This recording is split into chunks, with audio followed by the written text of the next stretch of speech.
So while everybody wasn't looking, we got everything cut apart.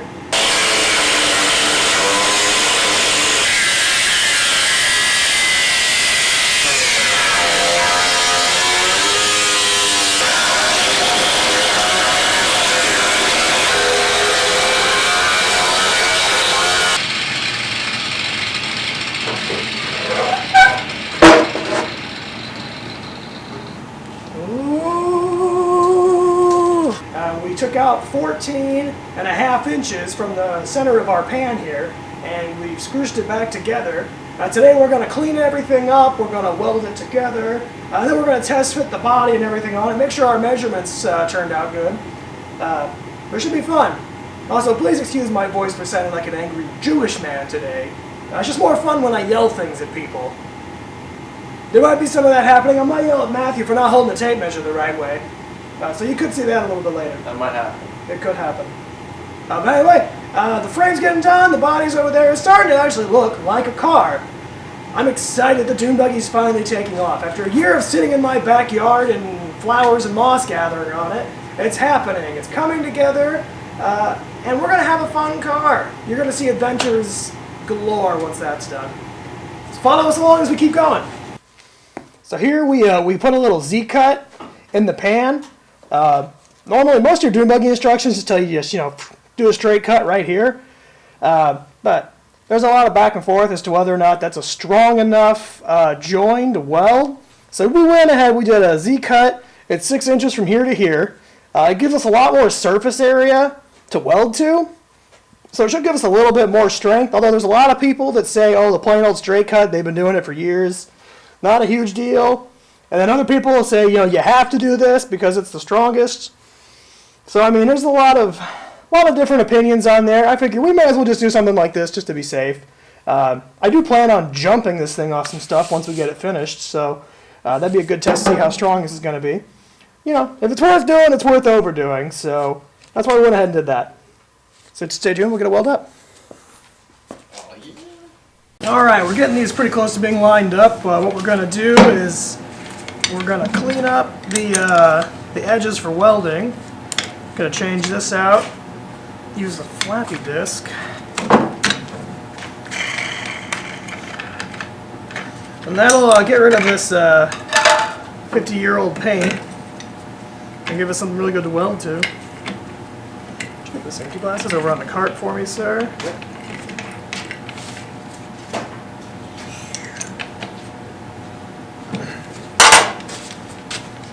Safety is always important. Alright, we're going to clean these bad boys up.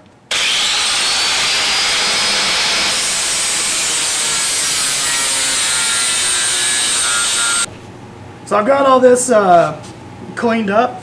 Now we're going to start pushing things together. I'm going to tack it in place where I need to and then check my measurements, make sure everything's square. Then I'm going to have to spread these out a bit to match this profile here. It should be pretty good.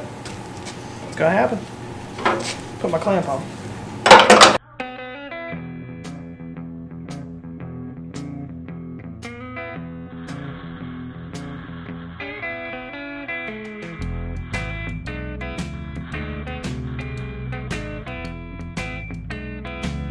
I've got the panels up.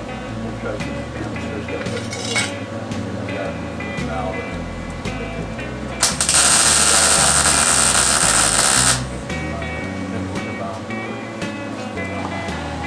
Here we go.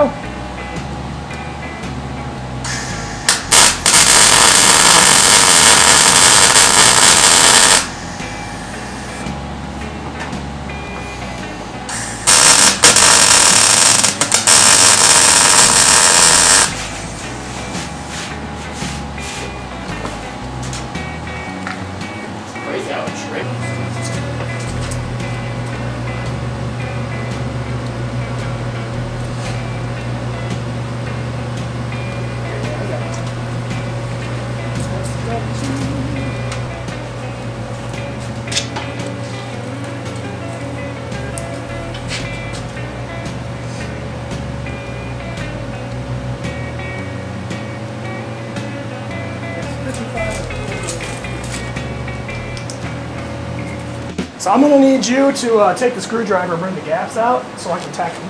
Okay. Where's the screwdriver? Damn it, what do I do with it? I lost the tool again! It's right here. I lost it. Alright. So Hold on a second. Come over on this side. Oh, I'm getting excited here.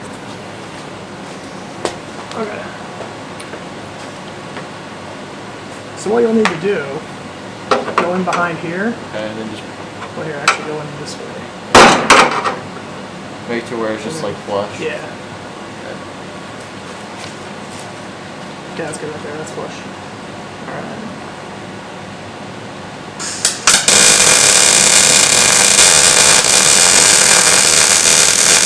Okay.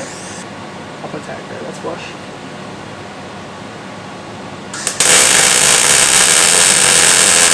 Okay. Okay. And You're then not. avert your eyes. Okay. Yeah. Dude, nice. That welder rocks.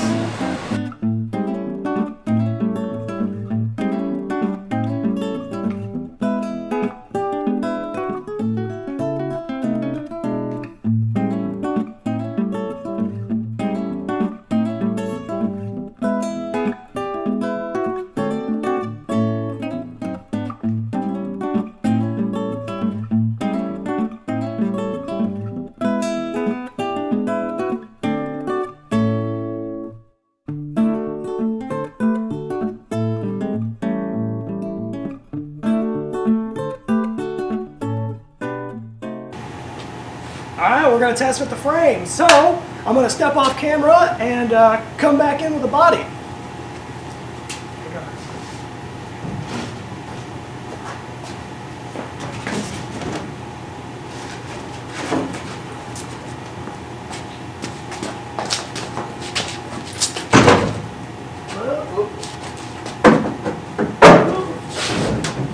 Hold it, hold it.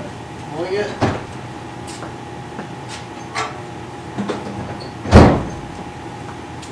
Good thing it's not heavy, right? Right. Oh yeah. How good glove, man. Okay, let's scooch it back. That's good. Oh, that's even better. Sweet, dude. Alright, so it looks like it fits pretty good. This is exciting. It's happening. Now we're going to see what time it is, see if we got enough time to throw the beam and we can roll it. Now we got the body test fitted. There's my terrible welds. Don't pay too much attention to them, they're going to get ground down anyway. But everything fits. Alignment looks pretty good up there at the front. And alignment looks alright here in the back. A few downsides about this. This hasn't been sitting on a body or a pan or anything for quite a few years, so over time the fiberglass has kind of shrank in a few areas. But we're not too concerned about that because there wasn't much of this floor pan anyway. So I figure instead of trying to make this fit a stock shorten pan, we're just going to make the pan fit the body. It'll be less headache for us, and we're all building from scratch anyway, so just why not? And we don't want to risk cracking the fiberglass by heating it and forcing it back in. Because again, I don't know how brittle this is or how dry it's gotten over time. So we'll find out when I go and patch all these little holes just how much resin this thing's going to suck up. Alright, so we've shortened up the frame, we've welded it back together, we've test fit the body, everything's looking good. So now, there's only one thing left to do. Sit in it and make vroom vroom noises.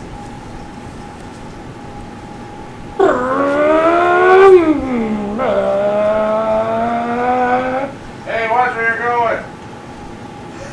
That's all I got. I'm done. I've worked hard all day long and my voice hurts, so I'm done talking. That's all I got. That's all it's in me today.